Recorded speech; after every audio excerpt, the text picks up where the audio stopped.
ध्वनिर्वर्णा पदं वाक्यमित्यास्पदचतुष्टयम् यस्याः सूक्ष्मादिभेदे वाग्देवीं तामुपास्महे।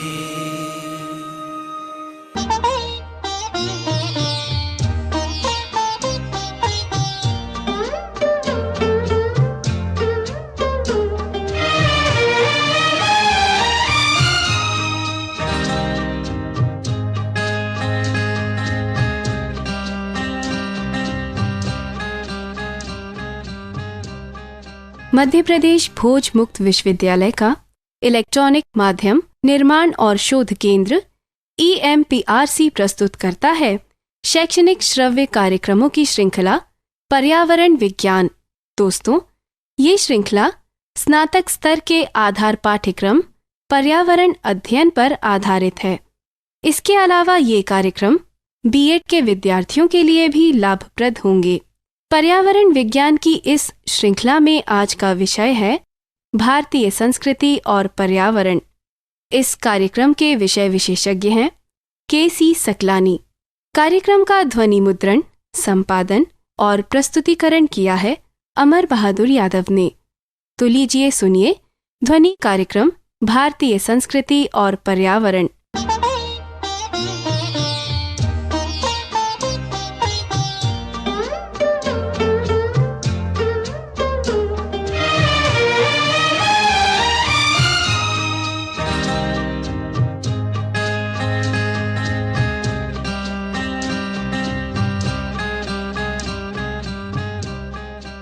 भारतीय संस्कृति हमारी आदिकालीन संस्कृति, देव संस्कृति, सर्वश्रेष्ठ संस्कृति, जिसका आधार वेदों की अमर और पावन ऋचाएं, वैदिक ऋषियों के तपबल, मनन, आध्यात्मिक संवेदनाओं, वैज्ञानिक दृष्टिकोण, बुद्धि और ज्ञान के विपुल भंडार हैं। इस संस्कृति का सबसे प्रबल पक्ष है प्रकृति से आत्मीयता, तालमेल और सामंजस्य का भाव। पूरे विश्व में वेदों और वेद संस्कृति का कोई सानी नहीं है। संस्कृत जैसी वैज्ञानिक भाषा के साथ साथ हमें विरासत में मिली है वह पावन वैदिक संस्कृति, जिसने भूमंडलीकरण के नारे से हजारों हजार वर्ष पूर्व विश्व बंधुत्व की अवधारणा को चरितार्थ करते हुए यह घोषणा की कि यह ऐसी प्रथम संस्कृति है जो सार्वभौम है।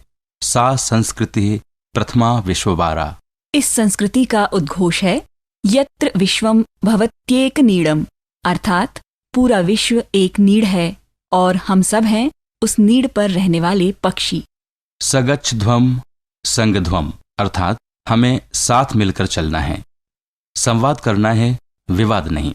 एक सद्विप्रा बहुधा वदन्ति। इसी सत्य को मनीषी अनेक प्रकार से कहते हैं। असतो मां सद्गमय, तमसो मां ज्योतिर्गमय, मृत्योर मां अमृतम गमय। अर्थात हे मां, हमें कुमार्ग छोड़कर सन्मार्ग पर चलने की शक्ति प्रदान करें, हमारे अंतःकरण में छाई तामसिक वृत्तियों के अंधकार को दूर कर सद्ज्ञान के प्रकाश से आलोकित करें।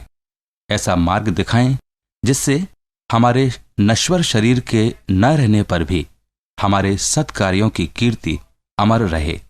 और सर्वे भवन्तु सुखिनः, सर्वे सन्तु निरामयाः, सर्वे भद्राणि पश्यन्तु मां कश्चित् दुःखमाप्नुयात्। अर्थात हे परमात्मा, विश्व के सभी प्राणी सुखी और स्वस्थ रहें, सर्वत्र मंगल ही मंगल हो, किसी भी जीव को कष्ट न हो। ऐसी पावन और कल्याणकारी अवधारणाओं से लबालब भरी भारतीय संस्कृति ने हमेशा आध्यात्मिकता और संतोष धन की वकालत की है। आध्यात्मिकता के समस्त सोपानों, वैदिक ऋषियों, मनीषियों, विद्वानों, ऋषि मुनियों, अवतारों और संत महात्माओं द्वारा दिए गए संदेशों और संतोष धन के प्रति आसक्ति रखने की दी गई सीख के कारण ही विश्व की दूसरी सबसे बड़ी जनसंख्या वाला यह महान देश हजारों लाखों साल से भयानक संक्रमणों, विभीषिकाओं, भेदभावों और विभिन्नताओं के बाद भी संक्रमण के इस आधुनिक दौर में जीवित है। जीवित ही नहीं, अपनी सर्वश्रेष्ठ संस्कृति से पूरे विश्व को आलोकमय और सुवासित भी कर रहा है। इतनी भीषण जनसंख्या, 1 अरब से भी अधिक पूरे विश्व की समस्त आबादी में, जहां हर 6वां व्यक्ति भारतीय है, और अपने सीमित संसाधनों के बावजूद हमारे देश से सत्ता या पद लालसा के लिए कोई खूनी क्रांति नहीं हुई। हमारे किसी भी शासक, राजा महाराजा, सम्राट ने अपने पिता को कैद में नहीं डाला, अपने ही भाइयों को हाथी से नहीं कुचलवाया, उनकी आंखें नहीं निकलवाईं। राम और भरत की मिसाल पूरे विश्व में शायद ही कहीं मिले, जहां एक भाई दूसरे से कहे कि तुम सिंहासन पर बैठो, मैं नहीं बैठूंगा। दूसरा कहे नहीं, तुम बैठो। सबकी रक्षा के लिए अपनी हड्डियों का दान करने वाले दधीची, सत्य की रक्षा के लिए अपना पूरा राजपाट न्यौछावर करने वाले राजा हरिश्चंद्र, वचन की रक्षा के लिए प्राण गंवाने वाले राजा दशरथ, अपने भाइयों के लिए आजन्म कुंवारा रहने की प्रतिज्ञा करने वाले भीष्म पितामह, स्वामी भक्ति और कर्तव्य परायणता की एक सर्वकालीन मिसाल पन्नाधाय, जिसने राजा के बेटे की रक्षा के लिए अपने बेटे का बलिदान होने दिया। दानवीर कर्ण और भामाशाह जैसी मिसालें केवल हमारी संस्कृति की धरोहरें हैं और पूरे विश्व में अन्यत्र ऐसे उदाहरण नहीं मिलते। लोक गीतों, लोक कथाओं, लोक गाथाओं का अटूट खजाना है हमारी संस्कृति। ज्ञान का विपुल भंडार है हमारी संस्कृति। सत्यम शिवम सुंदरम को चरितार्थ करती हमारी संस्कृति ने जीवन के हर पक्ष को सांस्कृतिक संपदा से मालामाल कर रखा है। जनमानस में हजारों वर्षों से बसे हैं छाछ बिलोते दादी नानी के गीत, गाय भैंस चराते चरवाहों के गीत, बच्चों को नहलाते समय गुनगुनाहट, सुलाने के लिए सोते समय माँ की लोरियां, दामाद के आने पर स्वागत गीत, बेटी की याद में गीत, विवाह सगाई के समय उल्लास से भरे गीत, जीवन का हर्ष और उल्लास, सामाजिक एकता में लयबद्ध करने वाले हमारे अनगिनत पर्व और त्योहार।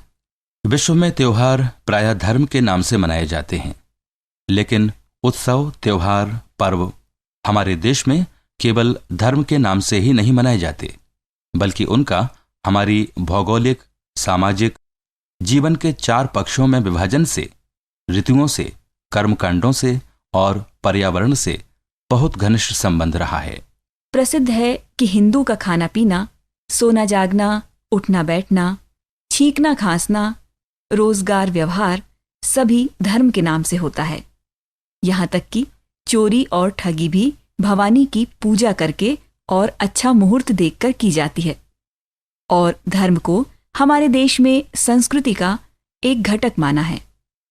संस्कृति में भाषा, साहित्य, धर्म, रीति रिवाजों, परिपाटियों, उत्सवों, पर्वों, त्योहारों, सामाजिक आचार विचारों, वेशभूषा आदि का समन्वय होता है।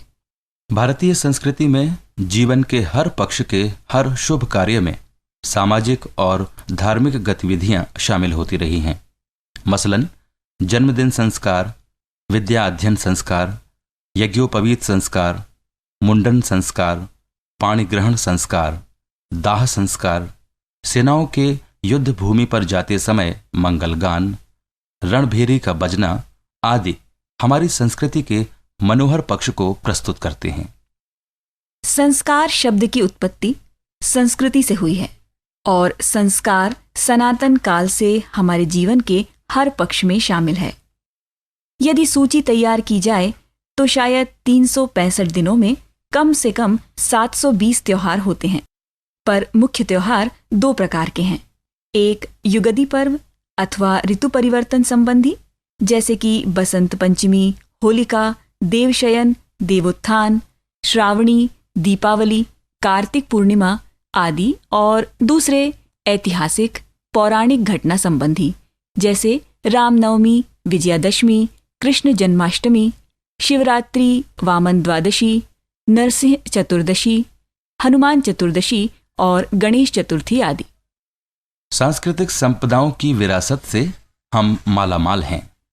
महाराष्ट्र का मलखंभ हो या लावणी, गुजरात का गरबा या भवाई, राजस्थान का लोकगीत, बंगाल का काला जादू हो या रविंद्र संगीत, दक्षिण भारत के मंदिर हों या शास्त्रीय संगीत, पंजाब का भांगड़ा हो या गिद्दा, ये सब हमारी संस्कृति रूपी बगीचे के सुंदर फूल हैं।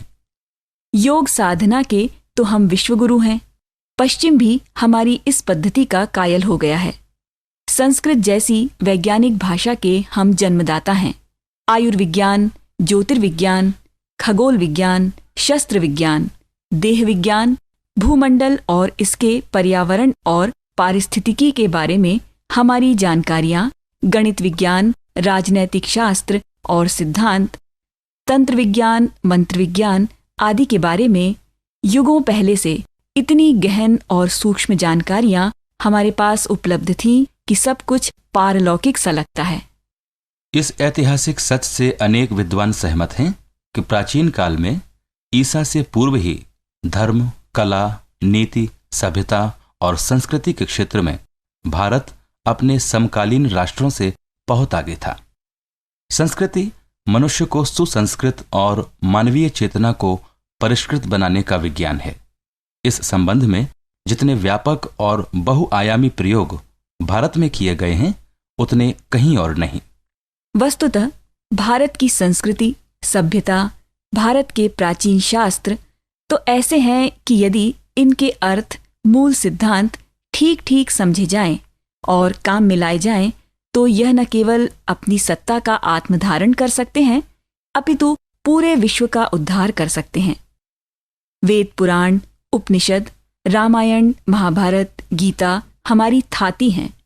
सर्वकालीन पर्यावरण के प्रति आने वाली संततियों की प्रतिबद्धता को जीवंत और जागरूक रखने के लिए हजारों वर्ष पहले से ही वैदिक ऋषियों ने, संत महात्माओं ने, दूरदर्शी तपस्वियों ने श्लोकों, उपदेशों, ऋचाओं, संदेशों, धार्मिक बंधनों के माध्यम से शिक्षा दी हैं, चेतावनियां भी दी हैं।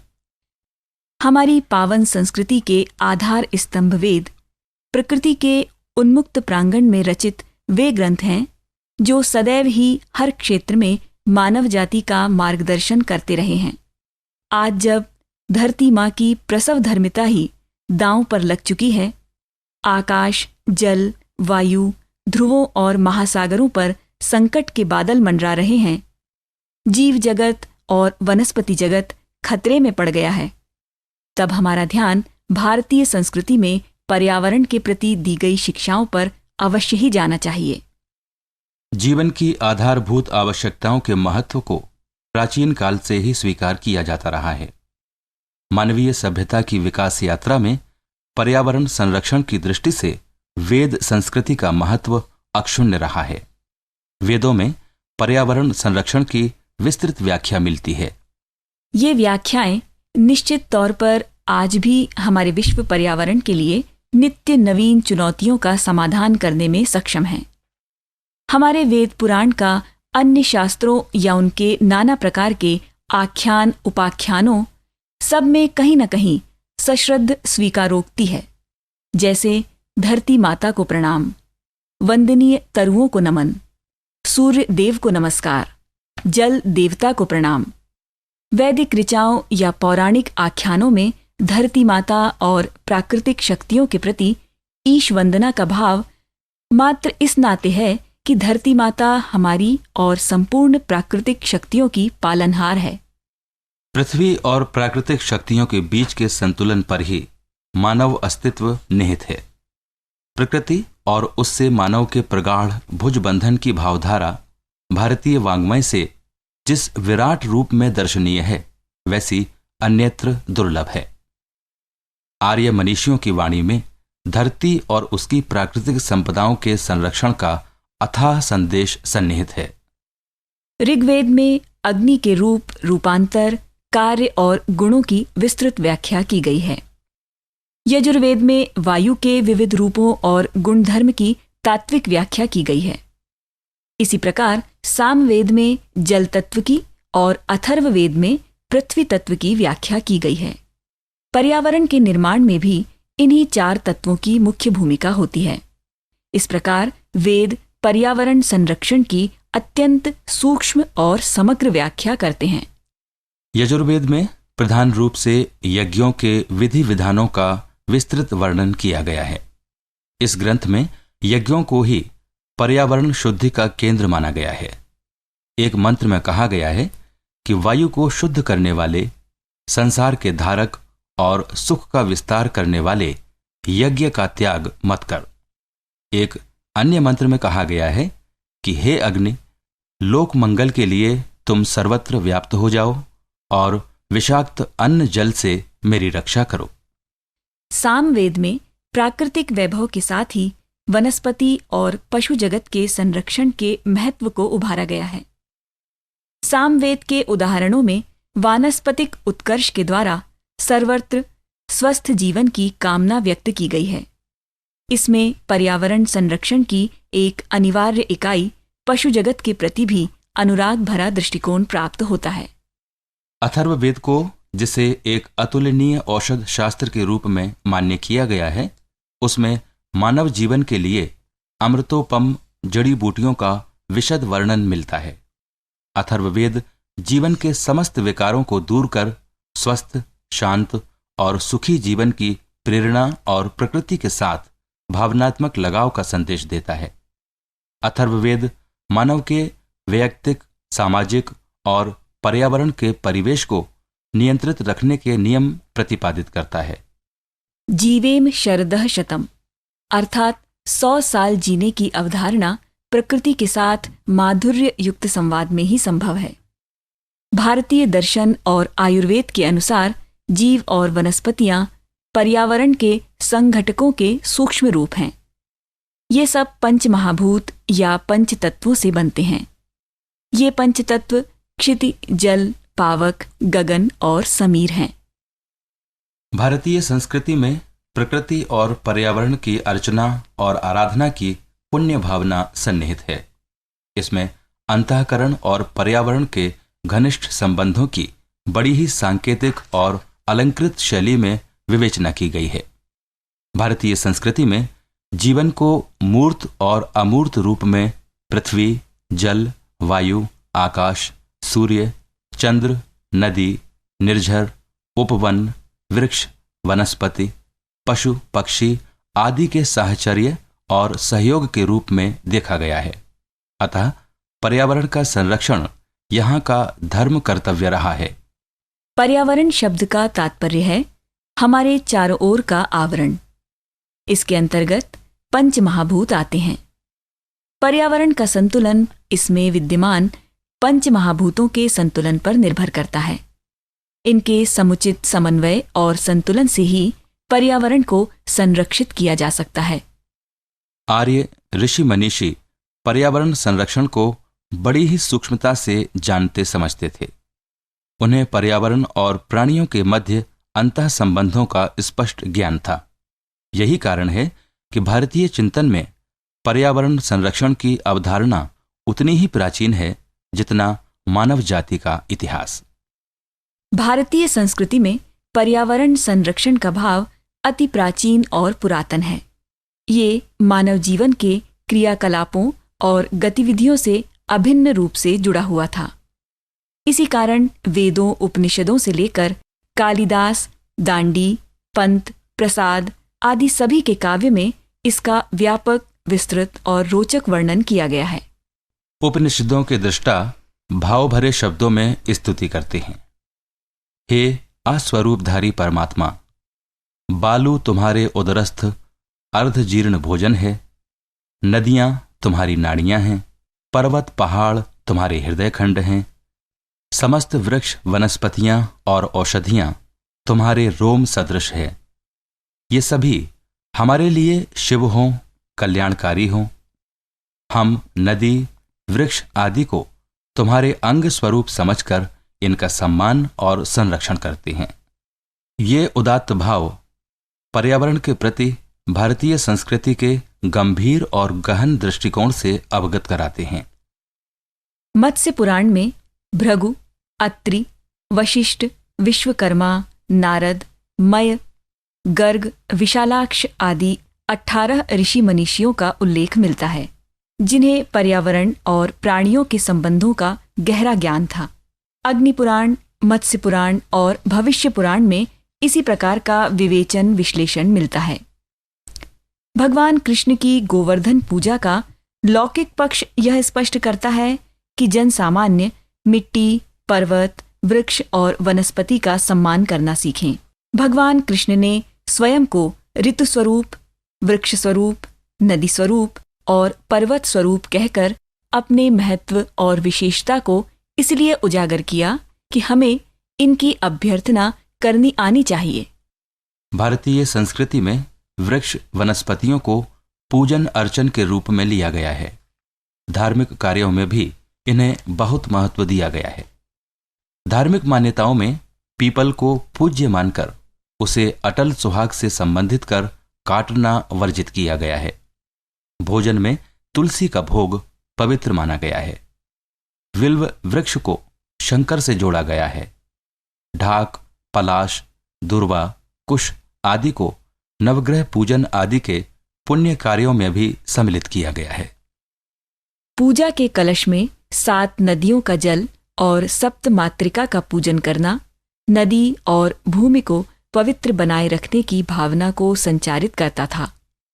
सिंधु सभ्यता की मोहरों पर वृक्षों का मुद्रण मिलना, सम्राटों द्वारा अपने राज चिन्ह के रूप में वृक्षों और पशुओं को स्थान देना, गुप्त सम्राटों द्वारा बाज को पूज्य मानना, मार्गों में वृक्ष लगवाना, कुएं और जलाशय खुदवाना, दूसरे प्रदेशों से वृक्ष मंगवाना आदि ये सब प्रयास और पुरुषार्थ भारतीय चिंतन में पर्यावरण के प्रति गहन प्रेम को प्रदर्शित करते हैं।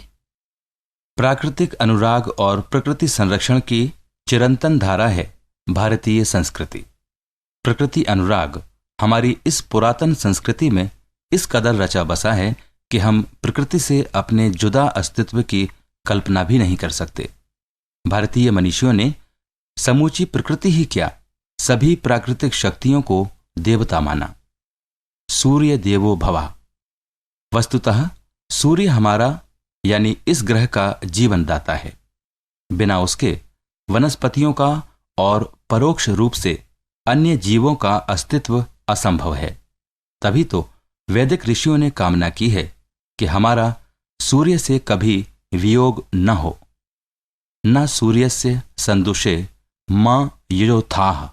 सूर्य को स्थावर जंगम की आत्मा कहा गया है। सूर्य आत्मा जगतस्त स्थुषश्च। उपनिषदों में सूर्य को प्राण की संज्ञा दी गई है। आदित्यो ह वै प्राण। सूर्य हम में, सभी प्राणियों में, वनस्पतियों में जीवन का संचार करता है। सागरों की गोद में आज से अरबों वर्ष पूर्व जीवन का जो आदि रूप पनपा, उसमें सूर्य रश्मियों से ही जीवन संचरित हुआ। तब से निरंतर यह प्रक्रिया जारी है। वनस्पतियां सूर्य रश्मियों से ऊर्जा लेकर अपना आहार तैयार करती हैं और उन्हीं से अन्य पराश्रय जीव जंतु अपना भरण पोषण करते हैं। उपनिषदों में वायु में दैवीय शक्ति की अवधारणा निहित है। वायु ही प्राण बनकर शरीर में वास करती है। वायुर्वै प्राणो भूत्वा शरीर माविशत। वेदों में वायु को भेषज गुणों से युक्त माना गया है। आवात वाहि भेषज विवातम वाहि यद्रपः त्वहि विश्व भेषजो देवानाम दूत ईयसे। अर्थात हे वायु, अपनी औषधि ले आओ और यहाँ से सब दोष दूर करो, क्योंकि तुम ही सब औषधियों से युक्त हो। भारतीय संस्कृति में जल को भी देवता माना गया है। सरिताओं को जीवनदायिनी कहा गया है। कदाचित इसी नाते आदि संस्कृतियां सरिताओं के किनारे उपजीं, बसीं और वहीं से विस्तार पाती गईं। वर्जनाहीन समाज और निरंतर पतनोन्मुखी जीवन शैली में भले ही मूल्य बदल गए हों, पर हमारी पुरातन संस्कृति में सरिताओं, कुओं, तालाबों, पोखरों में मलमूत्र विसर्जन की तो कल्पना भी नहीं की जा सकती थी। नाप्सु मूत्रम पुरेश वाप्टो वनम समुत्सृजेत अमेध्य लिप्त मन्यद्वा लोहितम वा विषाणि वा। अर्थात पानी में मलमूत्र, थूक अथवा अन्य दूषित पदार्थ, रक्त या विष का विसर्जन न करें। इतना ही नहीं, वैदिक ऋषि पवित्र जल की उपलब्धता की भी कामना करता है। यथा शुद्ध न आपस तन्वे क्षरन्तु, अर्थात हमारे शरीर के लिए शुद्ध जल प्रवाहित होता रहे। आज गंगा, जमुना समेत सारी नदियां प्रदूषित हो चुकी हैं। गंगा के बारे में हमारी अवधारणा रही है कि उसके दर्शन मात्र से ही मुक्ति मिल जाती है। गंगे तब दर्शनात् मुक्ति ही। पर आज नैतिक मूल्यों और जीवन शैली में इतना अभूतपूर्व परिवर्तन हो चुका है कि राजा भगीरथ के पुरखों का कलुष धोने वाली गंगा शहरों का मल और फैक्ट्री कारखानों का प्रदूषण ढोते ढोते इस कदर प्रदूषित हो चुकी है कि आज पीने को तो क्या, नहाने योग्य भी नहीं रही। विकास की यह कैसी धारा है जिसने हमारी जीवनदायिनी सरिताओं की पवित्रता की अक्षुण्णता भंग कर दी है। हमारी भारतीय संस्कृति में वृक्षों को भी देवता माना गया है। हमारे महान आयुर्विज्ञानियों की धारणा है कि संसार में ऐसी कोई वनस्पति नहीं जो अभेषज्य हो। संभवतः इसी नाते वृक्षों को वंदनीय कहा गया है। यथा धत्ते भरम कुसुम पत्र फलावलीनाम धर्म व्यथाम वहति शीत भवा रुजश्चम यो देहर्मप्यति चान्य सुर्वस्य हेतोस्तरस्में वदान्य गुरुवे तरवे नमोस्तुते। अर्थात जो वृक्ष फूल, पत्ते और फलों के बोझ को उठाए, धूप की तपन और शीत की पीड़ा सहन करता है तथा पर सुख के लिए अपना शरीर अर्पित कर देता है, उस वंदनीय श्रेष्ठ तरु को नमस्कार। कैसी उदात्त भावना है वृक्षों के प्रति अनुराग की। इतना ही नहीं, मत्स्य पुराण में तो यहाँ तक कहा गया है, दशकूप समावापि दशवापि समारुद दशरुद समः पुत्रो दशपुत्रो समोदमः। अर्थात 10 कुओं के बराबर एक बावड़ी है, 10 बावड़ियों के बराबर एक तालाब है, 10 तालाबों के बराबर एक पुत्र है और 10 पुत्रों के बराबर एक वृक्ष है। वृक्षों के प्रति ऐसे अनुराग की छाया भी किसी अन्य देश की संस्कृति में सर्वथा दुर्लभ है। जहां वृक्षों को पुत्र से उच्च स्थान प्राप्त है, जहां वृक्षों की पूजा की जाती हो, वहां उनके काटे जाने की बात भी अकल्पनीय है। परंतु आज मूल्य बदल गए हैं। हम अपनी सांस्कृतिक वाणी सुनने में असमर्थ हैं और आज इसी का कुफल है कि प्रकृति को लूटने खसोटने की होड़ मची है। पेड़ पौधों की भावनाओं की पहचान भी वैज्ञानिक कसौटी पर सर्वप्रथम भारत में ही हुई। विश्वविख्यात वैज्ञानिक जगदीश चंद्र बसु ने दुनिया को पहली बार बताया कि पौधों में भी हमारी तरह भावनाएं होती हैं, उन्हें भी सुख दुख का आभास होता है। भारतीय संस्कृति और सभ्यता में सदा से ही पेड़ पौधों को सजीव प्राणी की दृष्टि से देखा गया है। ज्योतिष के संहिता ग्रंथों में वृक्षों में प्राण संचार प्रक्रिया और मनुष्यों की तरह सुनने और समझने की शक्ति को स्वीकार किया गया है। भारतीय संस्कृति में प्राकृतिक शक्तियों में दैवी स्वरूप की अवधारणा मात्र यह इंगित करती है कि हम इनकी रक्षा करें, उनसे अनुराग रखें और स्वस्थ संतुलित जीवन यापन करें। लेकिन आज के इस वर्जनाहीन समाज में न तो जल शुद्ध रह गया है, न हवा में जहर, पानी में जहर, यहां तक कि वादियों घाटियों में भी घुल गया है जहर। भारतीय संस्कृति में निहित इन बिंदुओं को यदि नैतिकता अनैतिकता की सीमा रेखा में न भी बांधें, तो भी ये प्रकृति और प्राकृतिक संसाधनों के संरक्षण की संवाहक प्रतीत होती हैं। और भारतीय संस्कृति की चिंतनधारा की यही विशेषता रही है, जो इस प्रदूषण अभिशप्त सदी में हमें अपने अतीत की याद बार बार दिलाती है। भारतीय संस्कृति में धरती और सभी संसाधन यथा जल, वनस्पतियां नैवेद्य की वस्तुएं समझी जाती रही हैं और उसके नियामक निसंदेह अत्यंत दूरदर्शी थे। उन्हें इस बात का भान था कि ये संसाधन हमारी आवश्यकताओं की पूर्ति के लिए हैं, अपव्यय करने पर शीघ्र ही चुक जाएंगे, पर हमने इन्हें लूटा खसोटा और आज प्राकृतिक संसाधनों के चुक जाने का आसन्न संकट हमारे सामने है।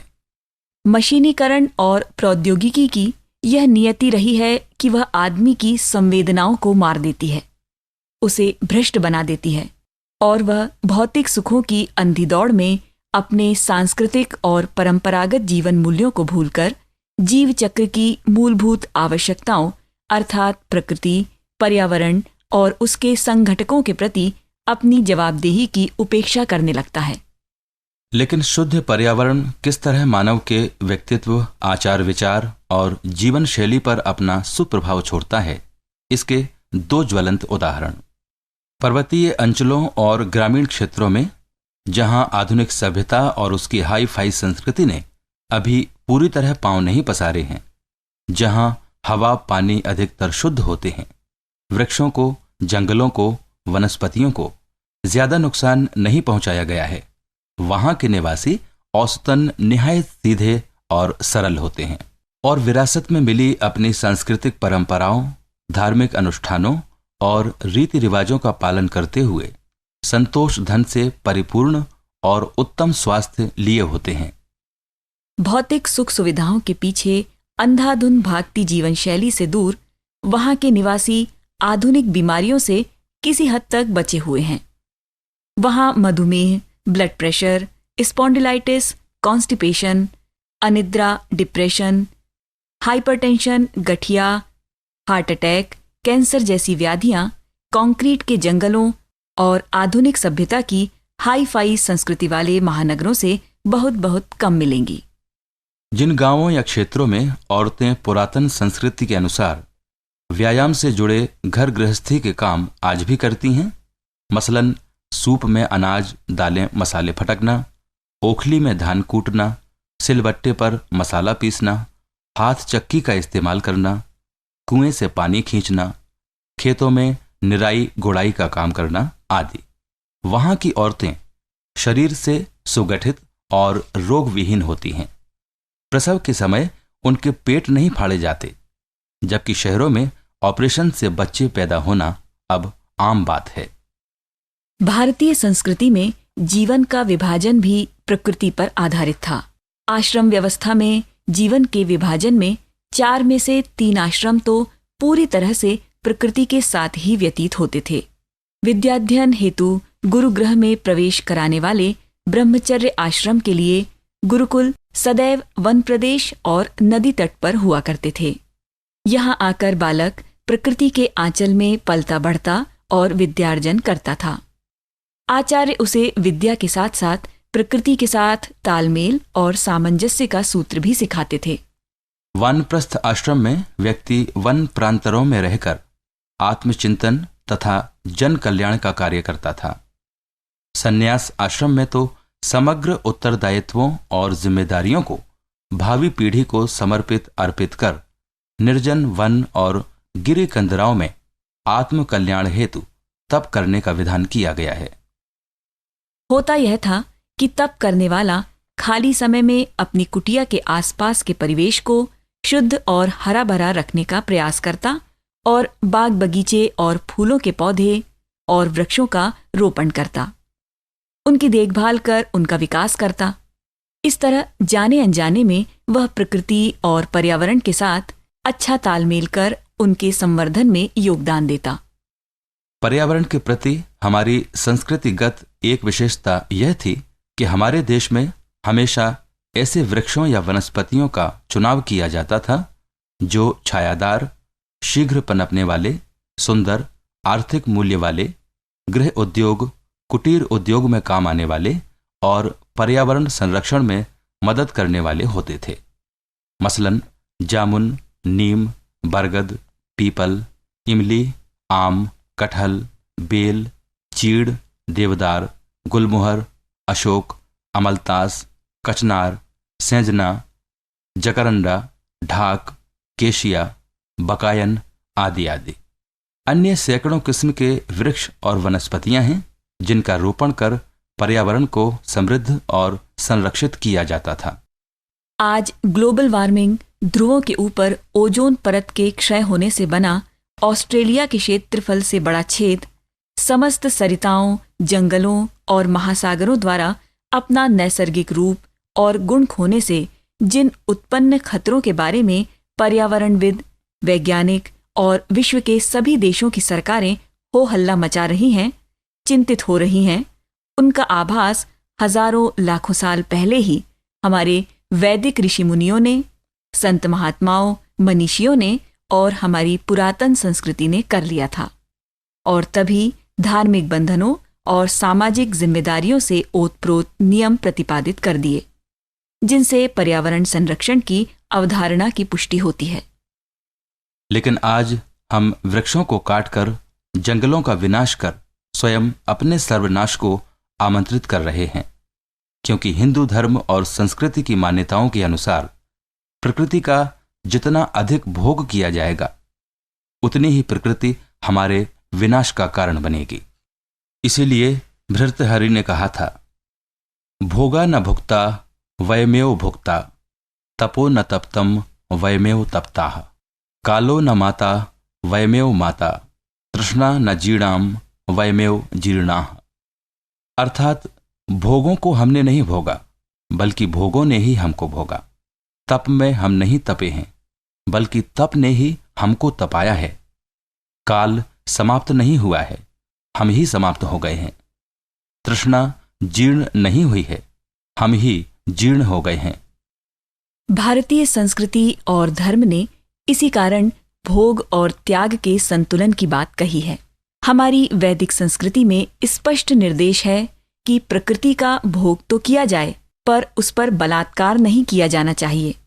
खनिज संसाधनों, जलवायु और वनस्पति आदि का भोग करते वक्त उनके स्वास्थ्य का भी ध्यान रखना चाहिए, जिससे वो प्रदूषित न हो, उनका विनाश न हो, अन्यथा वो लंबे समय तक मानव की सहायता नहीं कर सकते। प्रकृति या पर्यावरण का स्वास्थ्य ही मनुष्य का स्वास्थ्य है।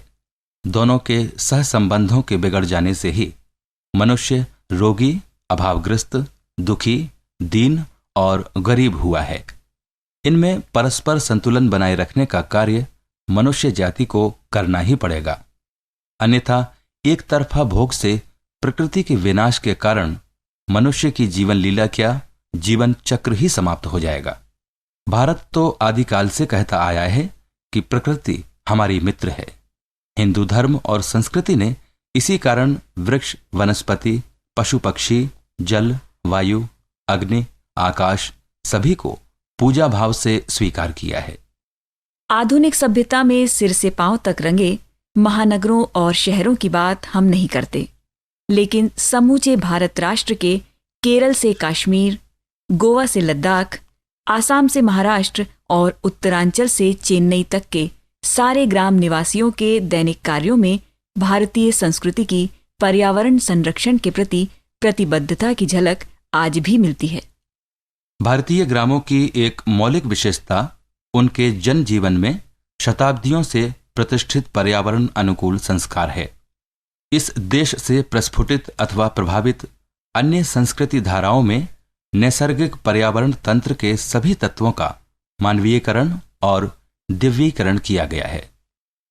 गंगा, नर्मदा, यमुना आदि नदी नहीं हैं, अपितु माँ जैसी पवित्र हैं।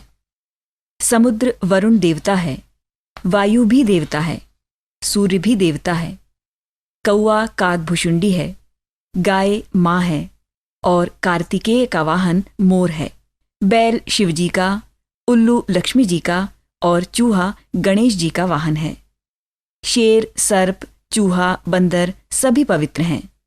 जहां जासौन दुर्गा देवी का पुष्प है, तो बेलपत्र और धतूरा शिव का।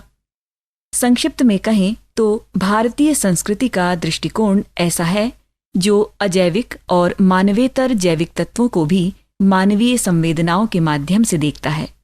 इस प्रकार की भावनाओं का अर्थ है पर्यावरण अनुकूल संस्कृति और संस्कारों का संरक्षण। मनुष्य को सब कुछ प्रकृति से मिला है। खनिज, वृक्ष, वनस्पति, जंगल, अग्नि, वायु, पशु पक्षी, फसलें जिनका वह भोग कर रहा है, यह प्रकृति ही उसका पालन पोषण कर रही है। विजय दुश्मन पर की जाती है, मित्र अथवा सहयोगी पर नहीं। भारतीय संस्कृति ने इसी कारण प्रकृति पर विजय की भाषा का प्रयोग न कर सहयोग और मित्रवत भाषा का प्रयोग किया है, जबकि आज का विज्ञान कहता है कि उसने प्रकृति पर विजय प्राप्त कर ली है। विज्ञान की केवल भोगवादी नीति के कारण इस प्रकृति और उसके पर्यावरण घटकों का निर्दयतापूर्वक शोषण किया जा रहा है। इससे मनुष्य और प्रकृति के मध्य का संतुलन बिगड़ता जा रहा है। यह एक हर्ष की बात है कि आज विज्ञान का ध्यान पर्यावरण संतुलन और उसके सुधार पर जाने लगा है, किंतु उसके सीमित उपयोग पर फिर भी ध्यान नहीं दिया जा रहा है, जिस कारण समस्या बनी ही रहेगी। आज औद्योगिकरण और तकनीकी विकास के चलते खनिज संपदाओं और घने जंगलों का अंधाधुंध दोहन किया जा रहा है। जल और वायु को बुरी तरह प्रदूषित किया जा रहा है। वनस्पति वर्ग को अमानवीय ढंग से नष्ट किया जा रहा है। असंख्य जीव जंतुओं की निर्मम हत्या की जा रही है, अथवा प्रदूषण के कारण कई जातियां प्रजातियां समाप्त हो रही हैं, किंतु इनके संवर्धन की चिंता नहीं की जा रही है, जिस कारण मनुष्य अपने ही जीवन धारों को नष्ट कर रहा है। जिस डाल पर बैठा है उसी को काट रहा है। पर्यावरण को संरक्षित रखने के लिए वैदिक ऋषियों ने जिस मार्ग का अन्वेषण किया था, उसकी महत्ता आज भी उतनी ही है जितनी तब थी। यज्ञ, प्रकृति प्रेम, अहिंसा ये वेद संस्कृति की वे शिक्षाएं हैं जिन पर चलकर हम विषाक्त हो चुके पर्यावरण को अमृतमय बना सकते हैं। सोचिए, एक समय था जब हम भारतीय देश के कोने कोने में बने हुए ऐतिहासिक, धार्मिक, सांस्कृतिक, प्राकृतिक तीर्थ स्थलों, 4 धामों, 4 महाकुंभों, सैकड़ों मेलों और पवित्र नदियों, कुंडों, सरोवरों, पर्वतों के दर्शन, परिक्रमा और भ्रमण के लिए देश के कोने कोने से निकलते थे। बद्री केदार से तिरुपति महादेव, नासिक, हरिद्वार, प्रयाग, उज्जैन, विश्वनाथ के मंदिर से महाकाल के मंदिर, कामरूप से कामाख्या देवी, गोवर्धन पर्वत से लेकर कैलाश पर्वत तक कहीं भी कैसा भी खाना और पानी बेहिचक खा पी लिया करते थे। नदी नालों, झरनों, ताल सरोवरों, कुओं आदि का जल हम चुल्लू में भरकर निर्भय होकर पी लिया करते थे, क्योंकि तब ये प्रदूषित न थे और इसी कारण हम भारतीयों की प्रतिरोधक क्षमता भी उच्च कोटि की थी। और आज हम बंद बोतलों का पानी भी डर डर कर पीते हैं। अपने ही अमृत सम नीर की निधियां रखने वाले जल संसाधनों का हमने बुरा हाल कर डाला है। यदि मानव जाति को सुरक्षित रहना है तो उसे भारतीय संस्कृति द्वारा निर्देशित त्यागपूर्वक भोगी और अल्पाहारी सिद्धांत को अपनाना ही होगा। तभी यह प्रकृति अनंत काल तक प्राणियों की सेवा और रक्षा कर सकती है। भारत भूमि प्राकृतिक विविधताओं की स्थली है। यहाँ एक ओर विश्व की सबसे ऊंची पर्वत श्रृंखला है, तो दूसरी ओर समुद्र तट से भी नीचे दिखती उर्वर घाटियां, उपजाऊ भूमि के विशाल मैदान, घने अरण्य, जलहीन मरुस्थल, असीम जलराशि समेटे महासागर, लहराती बलखाती नदियां हैं। सबसे ज्यादा ऋतुएं, मौसम भी हमारे ही पास हैं। पर्यावरण संरक्षण हेतु अपनी संस्कृति के अनुरूप चलें ताकि वनस्पति जगत और जीव जगत सुरक्षित रहे, सभी जीव निर्भय होकर विचरण कर सकें। जलचर स्वच्छ जलनिधियों में किलोल करते रहें, खेतों में, मैदानों में हिरण कुलांचे भरते रहें, खरगोश फुदकते रहें, फूलों पर तितलियां और भौरे मंडराते रहें, बाग बगीचों में कोयल मैना कूकती रहे और मोर नृत्यरत रहें। तभी सत्य की कसौटी पर भारतीय संस्कृति के पर्यावरण संरक्षण के दूरदर्शी आचरण की सत्यता सिद्ध होगी।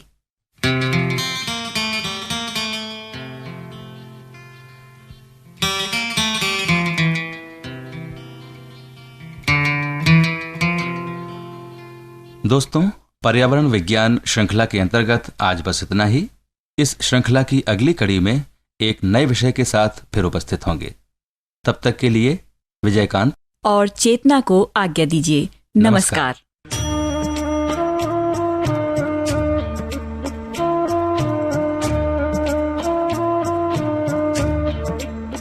अभी आप सुन रहे थे शैक्षणिक ध्वनि कार्यक्रमों की श्रृंखला पर्यावरण विज्ञान। इस कार्यक्रम में आपने भारतीय संस्कृति और पर्यावरण नामक कार्यक्रम को सुना। कार्यक्रम के विषय विशेषज्ञ थे के.सी. सकलानी। कार्यक्रम में स्वर दिया चेतना कन्हाई और विजयकांत नायक ने। कार्यक्रम का ध्वनि मुद्रण, संपादन और प्रस्तुतिकरण किया अमर बहादुर यादव ने। ये कार्यक्रम मध्य प्रदेश भोज मुक्त विश्वविद्यालय के इलेक्ट्रॉनिक माध्यम निर्माण और शोध केंद्र EMPRC द्वारा प्रस्तुत किया गया।